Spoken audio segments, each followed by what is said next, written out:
Hello. This presentation is based on a research paper which is titled as Contrast and Resolution Improvement of Point of Care Ultrasound using Self-Consistent CycleGAN. I'm Shujaat and my co-authors are Jaeyoung and Professor Jong.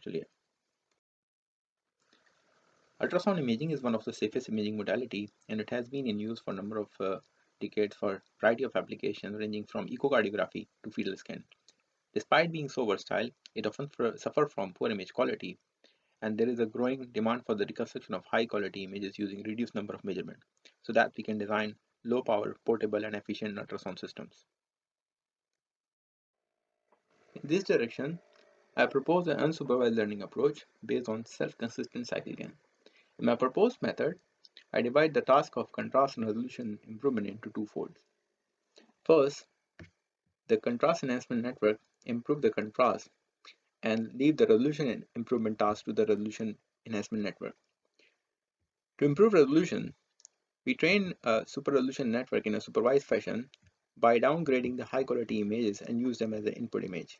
This way, we can reduce the complexity of this unsupervised learning task. Hence, by just using limited number of samples, we can learn this task efficiently.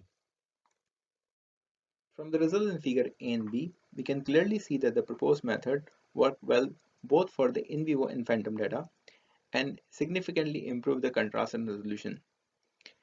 To verify whether this gain is real and not artifacts, in figure C, we compare our results on the same region of the phantom scanned by two machines. On the left side, we have a portable ultrasound image results which are used as an input to our method. On the right side, we have results from the Alpinian E-Cube, which is a high-end system. In the center, we can see the proposed method noticeably reduce the artifacts and improve the contrast and resolution. Although the results are quite remarkable, but still there is a room for the reconstruction of even better quality and the results are still not ideal. A similar trend can be seen in the other examples shown on the right side, and the proposed method show noticeable gain in both the phantom and in vivo examples. For comparative evaluation, I implemented histogram equalization and CycleGAN and trained my model on the same dataset, which is used for the training of a proposed method. On the left side, we have input images. So in the input images, you can clearly see that the contrast and resolution is very low.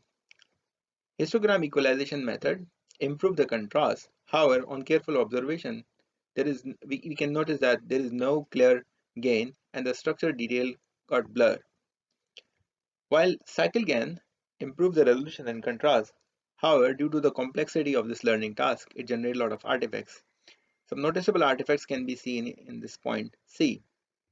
And last, we have proposed method, which divide the task of contrast and resolution improvement into two steps, and it deals with the noise very well. Hence, this task of twofold learning can be a significant improvement in this direction.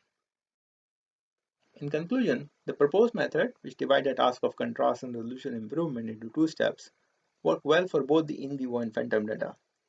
Although the results show substantial improvement, however, it is still not ideal and required comprehensive clinical comparison.